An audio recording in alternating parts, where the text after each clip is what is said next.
L'aube se glissait à travers les rideaux vaporeux de la chambre d'enfant de Sarah Matthews, projetant des ombres éthérées sur la robe de Marie Ivoire suspendue à son ancien coin lecture. À 28 ans, Sarah se retrouva debout devant son miroir en pied, reconnaissant à peine la femme qui se reflétait dans son regard. La robe, à chaudeur de dentelle délicate et de soie fluide, épousait parfaitement sa silhouette, exactement comme elle l'avait imaginé au cours d'innombrables rêveries d'enfance. Ses cheveux auburn, généralement portés en queue de cheval pratique, s'étaient transformés en ondulations élégantes qui tomberaient plus tard en cascade sous son voile. Tout était parfait. Tout s'est déroulé exactement comme elle l'avait prévu au cours des 18 derniers mois de préparation méticuleuse. Enfin, presque tout. À ses pieds reposait Max, son berger allemand adoré, son museau grisonnant posé sur ses pattes massives. Ses yeux ambrés suivaient chacun de ses mouvements avec une intensité qui semblait différente de son regard protecteur habituel. À 13 ans, il avait été son compagnon constant pendant les années tumultueuses du lycée, la difficile transition vers l'université, et maintenant dans sa vie d'adulte en tant qu'infirmière pédiatrique. « Qu'est-ce que tu en penses, mon pote ?» Sarah se tourna légèrement, observant comment les détails complexes de la dentelle captaient la lumière matinale qui passait à travers la fenêtre de sa chambre. Michael est-il un gardien? À l'évocation du nom de son fiancé, les oreilles de Max tressaillirent, mais il resta étrangement immobile. D'habitude, il bondissait sur ses pieds à la moindre mention de Michael, qu'il avait appris à aimer au cours des 3 dernières années. Mais aujourd'hui, quelque chose clochait. Sarah repoussa l'inquiétude persistante qui grandissait dans sa poitrine au cours des derniers jours. Max mangeait moins, bougeait plus lentement, passait plus de temps à dormir. Elle avait prévu de l'emmener chez le vétérinaire, mais les préparatifs de mariage de dernière minute lui prenaient tout son temps. « Chérie !» Elizabeth Matthews passa la tête dans la pièce, parfaitement coiffée et déjà vêtue de sa tenue de mère de la mariée. La maquilleuse est là. « Es-tu prête? »« J'arrive, maman. » Sarah se regarda une dernière fois dans le miroir, puis se pencha pour gratter derrière les oreilles de Max. « Dia, mon garçon. Allons me faire une épouse. » Max se leva lentement, ses articulations craquant légèrement avec l'âge. Sarah sentit un pincement familier dans son cœur. Il n'était plus le jeune chien vif qui lui faisait courir dans le jardin, mais il était toujours son meilleur ami. Elle avait insisté pour qu'il participe à la cérémonie de mariage, au grand dam de sa mère. Michael, comprenant à quel point Max comptait pour elle, avait accepté sans hésiter. Il lui avait même acheté un collier spécial avec un petit nœud papillon pour l'occasion.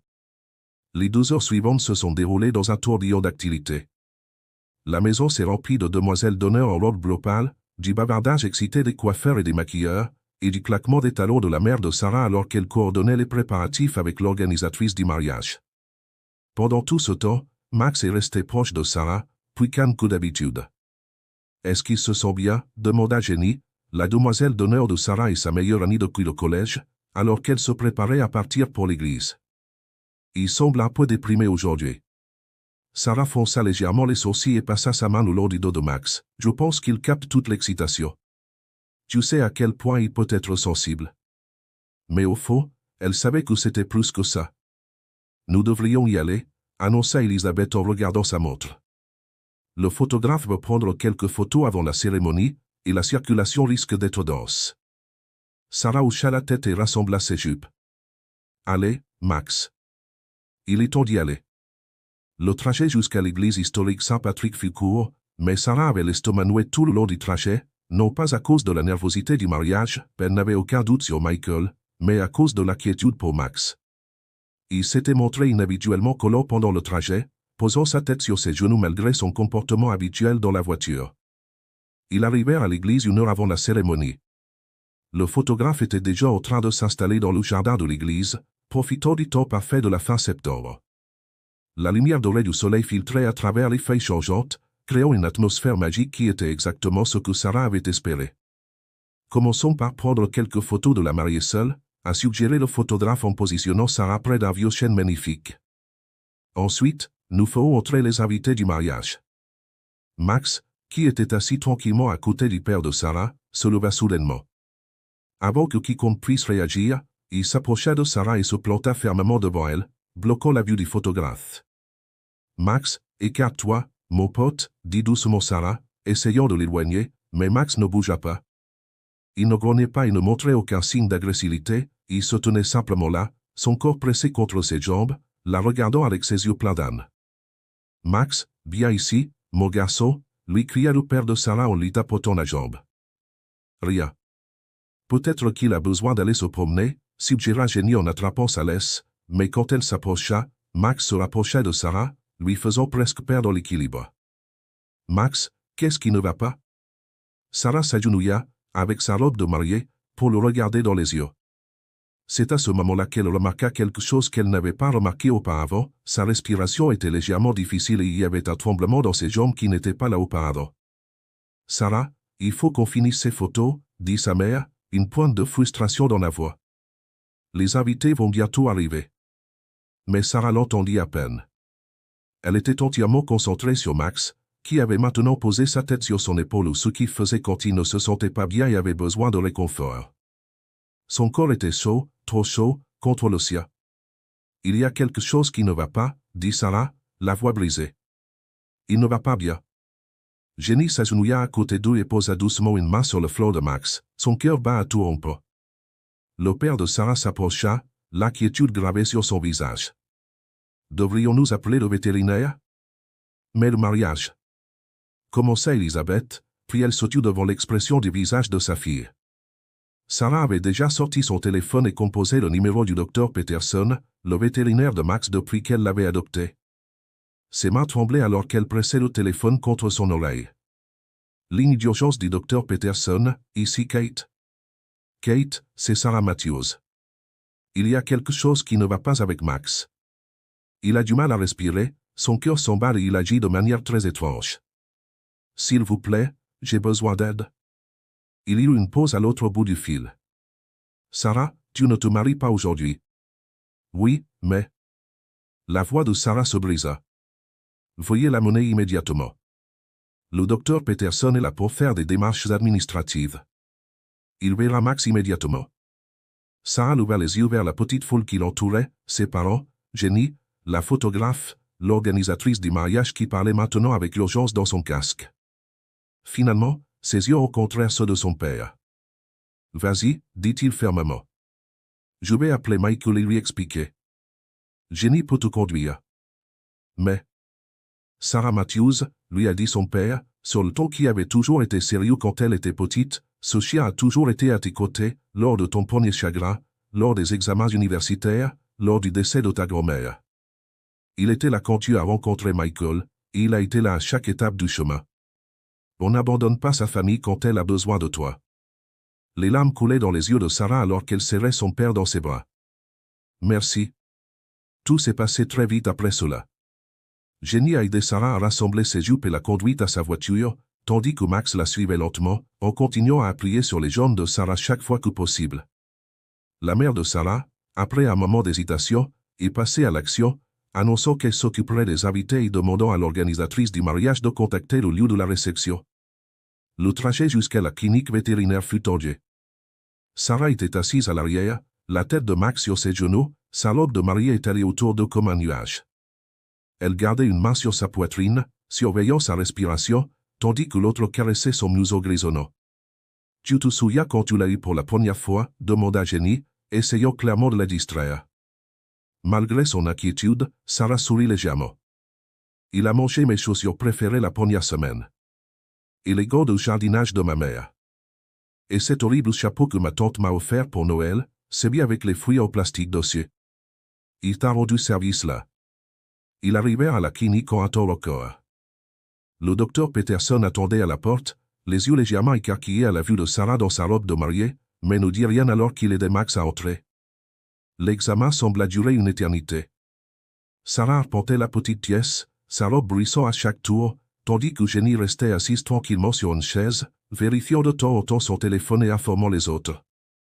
Finalement, le docteur Peterson revint, le visage grave. « Sarah, assieds-toi, s'il te plaît. » Ces mots, ce qu'aucun propriétaire d'animal ne veut entendre, lui firent trembler les genoux. Jenny se présenta immédiatement à ses côtés pour l'aider à s'asseoir. « Max a développé une maladie cardiaque », a expliqué doucement le docteur Peterson. « D'après les examens que nous venons de réaliser, il semble qu'il soit au premier stade d'une insuffisance cardiaque. Le stress et l'excitation d'aujourd'hui ont probablement aggravé ses symptômes. » Sarah avait l'impression que tout l'air avait été aspiré de la pièce. Mais il allait bien il y a quelques jours à peine. Ces maladies peuvent évoluer rapidement, surtout chez les chiens plus âgés. Le fait qu'il ait 13 ans, eh bien, il a déjà dépassé la durée de vie moyenne de sa race.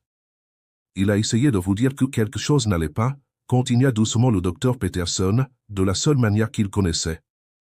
En ne me quittant pas, murmura Sarah, comprenant peu à peu. En m'empêchant de m'éloigner. Le docteur Peterson hocha la tête. Les chiens sont incroyablement intuitifs. Il savait qu'il avait besoin d'aide et vous êtes la personne en qui il a le plus confiance au monde. Que pouvons-nous faire? Nous pouvons lui donner des médicaments immédiatement. Cela ne guérira pas la maladie, mais cela peut aider à gérer les symptômes et le rendre plus à l'aise. Cependant, Sarah.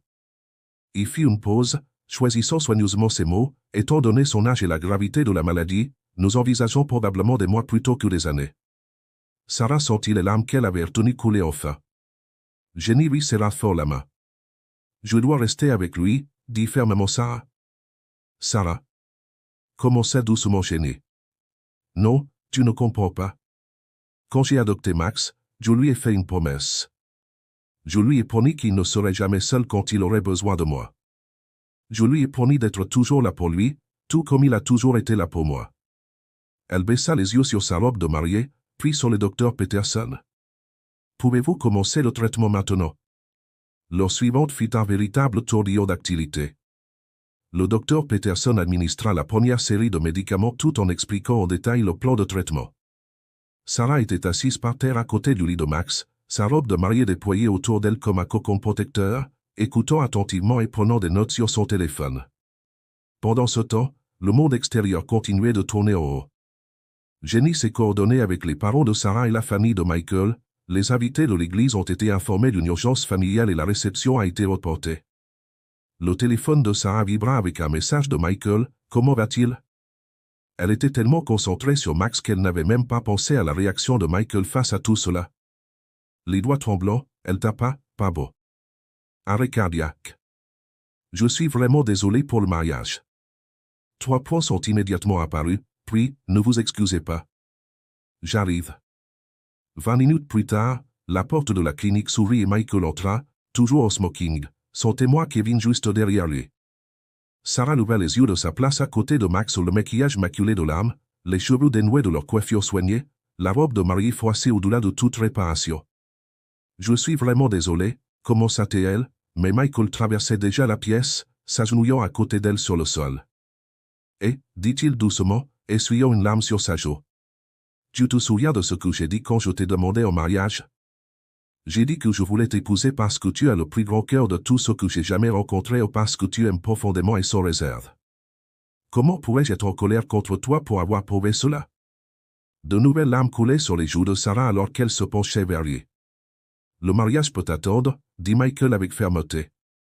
Tous ces gens, le lieu chic, le calendrier parfaitement planifié, rien de tout cela n'a d'importance. Ce qui compte, c'est que nous soyons ensemble. Tous.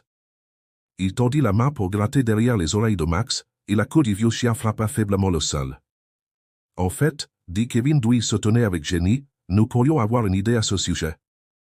Jenny hocha la tête avec enthousiasme. Nous avons passé quelques coups de fil. Le ministre a dit qu'il serait heureux de venir ici. Tes parents sont partants. Ce ne sera pas le mariage que tu avais prévu, mais nous pourrions nous marier ici. Sarah regarda autour d'elle dans la salle d'examen, puis Max, qui la regardait avec ces mêmes yeux aimants qui avaient conquis son cœur 13 ans plus tôt. Vraiment? Seulement si tu le souhaites, dit Michael. Nous pouvons aussi attendre, tout reprogrammer. Non, interrompit Sarah, un sourire larmoyant se dessinant sur son visage. C'est parfait. Max a été là à chaque moment important de notre relation, il était là quand nous nous sommes rencontrés au parc, là pour notre premier rendez-vous, là quand tu as fait ta demande en mariage. Il devrait être là aussi pour ça. 2 heures plus tard, Sarah Matthews épousait Michael Anderson dans la salle d'attente de la clinique vétérinaire Riverside. Sa robe était froissée, son maquillage avait été réparé à la hâte par Jenny, ses cheveux tombaient en vagues naturelles sur ses épaules. Le smoking de Michael était légèrement froissé à cause de son passage par terre. Leurs parents, le pasteur, Jenny et Kevin étaient les seuls invités, et Max, portant son col papillon et un nouveau cathéter intraveineux dans la jambe, était allongé à leur pied, satisfait, pendant qu'ils échangeaient leurs vœux. Le docteur Peterson et son équipe regardaient depuis la porte, essuyant discrètement leurs larmes tandis que le ministre les déclarait mari et femme. Lorsque Michael embrassa la mariée, Max réussit à lever la tête et à émettre un seul petit aboiement d'approbation, faisant rire tout le monde à travers leurs larmes. Ce soir-là, au lieu de danser à la réception, Sarah et Michael se sont assis par terre dans leur appartement, Max entre eux, partageant des plats chinois à emporter tout en portant leurs vêtements de mariage. Ils se sont relayés pour lui donner de petites bouchées de poulet nature approuvées par le docteur Peterson. Vous savez, dit Michael en regardant Max prendre délicatement un morceau de poulet des doigts de Sarah, quand je vous ai rencontré pour la première fois au parc ce jour-là, je savais que Max faisait partie du package. Je n'avais simplement pas réalisé qu'il finirait par m'apprendre autant de choses sur l'amour. Sarah regarda son nouveau mari avec curiosité. Que veux-tu dire? Eh bien, regarde aujourd'hui. Tu avais planifié ce mariage parfait, tout était exactement comme tu l'avais rêvé. Mais au moment où Max a eu besoin de toi, rien de tout cela n'a eu d'importance. Tu n'as même pas hésité. C'est ça le véritable amour, celui qui ne compte pas le prix, qui se manifeste quoi qu'il arrive. Le genre d'amour sur lequel je veux que notre mariage soit construit. Sarah se pencha pour l'embrasser, prenant soin de ne pas déranger Max, qui s'était endormi entre eux. Quand es-tu devenu si sage? J'ai appris du meilleur, sourit Michael en faisant un signe de tête à Max. Il nous a toujours montré comment aimer sans condition. En regardant son mari et son chien, les deux grands amours de sa vie, Sarah a réalisé que même si ce jour de mariage n'était pas celui qu'elle avait prévu, il était en quelque sorte plus parfait que tout ce qu'elle aurait pu imaginer.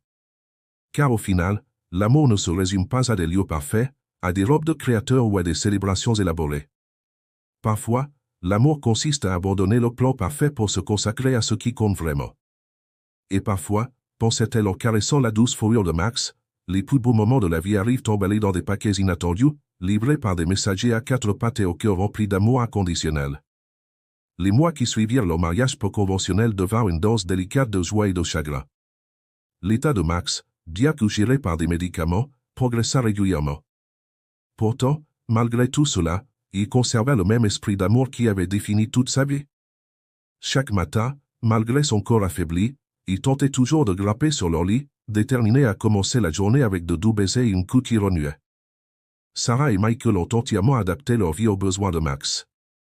Ils ont travaillé à domicile en alternance, pour s'assurer qu'il ne soit jamais seul.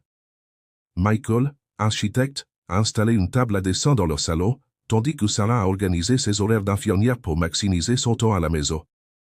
Leur petit appartement est devenu un sanctuaire d'amour et de soins, rempli de moments de calme qui constituent les souvenirs les plus précieux de la vie. Les bons jours, ils se promenaient lentement jusqu'au parc où leur histoire avait commencé.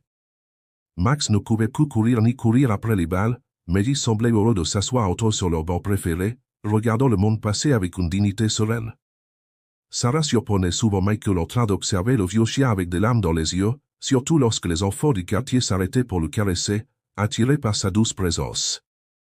Il sait toujours comment faire pour que tout le monde tombe amoureux de lui, a remarqué Michael un après-midi d'automne, alors que Max acceptait gracieusement les friandises d'une femme âgée qui se promenait quotidiennement dans le parc.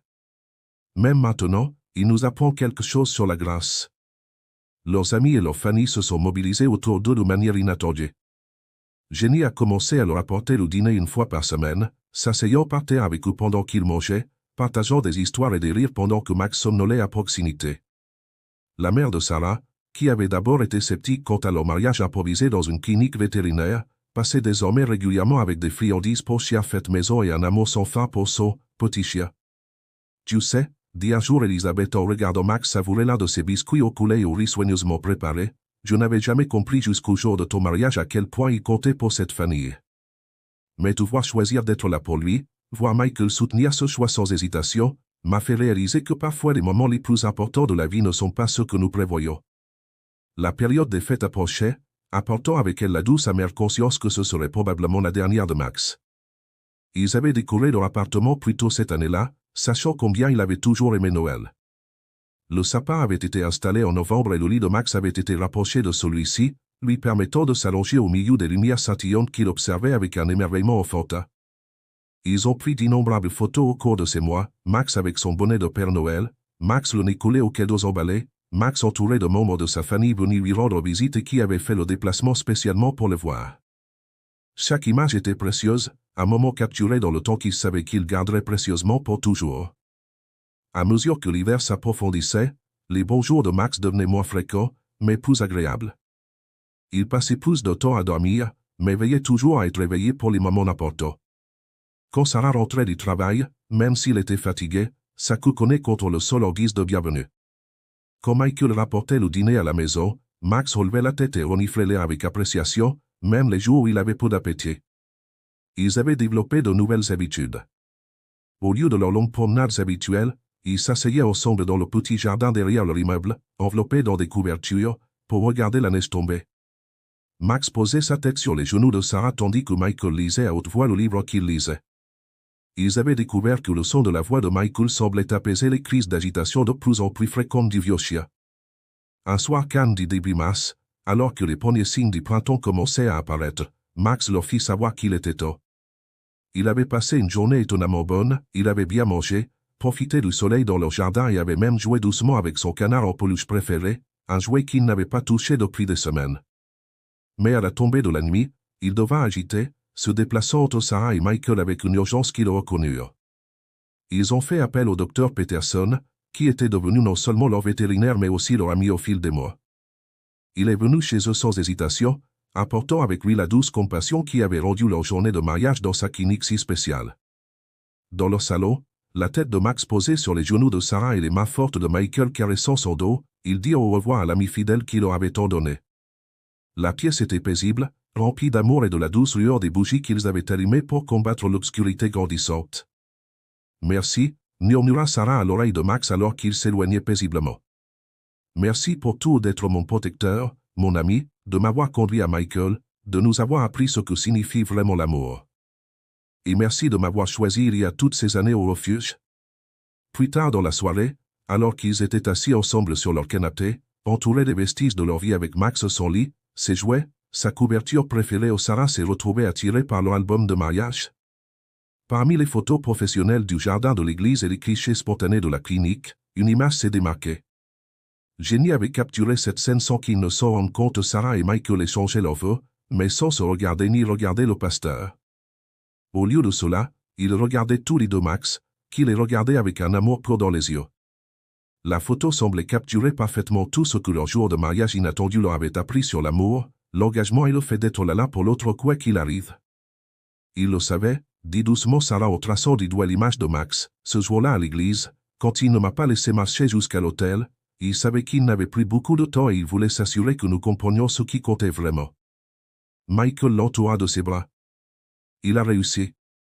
Notre mariage n'était pas parfait au sens traditionnel du terme, mais il était parfait pour nous. Grâce à Max, nous avons commencé notre mariage en nous concentrant sur ce qui compte vraiment, l'amour, l'engagement et le fait d'être l'un pour l'autre quoi qu'il arrive. Le printemps a laissé place à l'été, et bien que la douleur de la perte de Max n'ait jamais complètement disparu, elle s'est progressivement transformée en quelque chose de différent, une gratitude douce amère pour les leçons qu'il leur avait enseignées, l'amour qu'il leur avait montré et la façon dont il les avait réunis.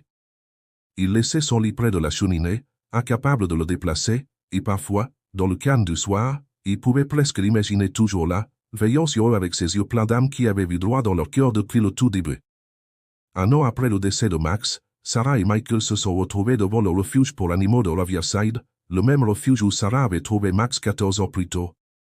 Ils avaient passé des mois à faire leur deuil, à guérir et à se demander s'ils étaient prêts à ouvrir à nouveau leur cœur. « Tu es sûr de ça ?» demanda doucement Michael en serrant la main de Sarah. Sarah hocha la tête et toucha le médaillon autour de son cou qui contenait une petite photo de Max. Il nous a appris tant de choses sur l'amour. La meilleure façon d'honorer sa mémoire est de partager cet amour avec un autre chien qui a besoin d'un foyer. À l'intérieur, ils furent accueillis par les sons et les odeurs familiers d'un refuge.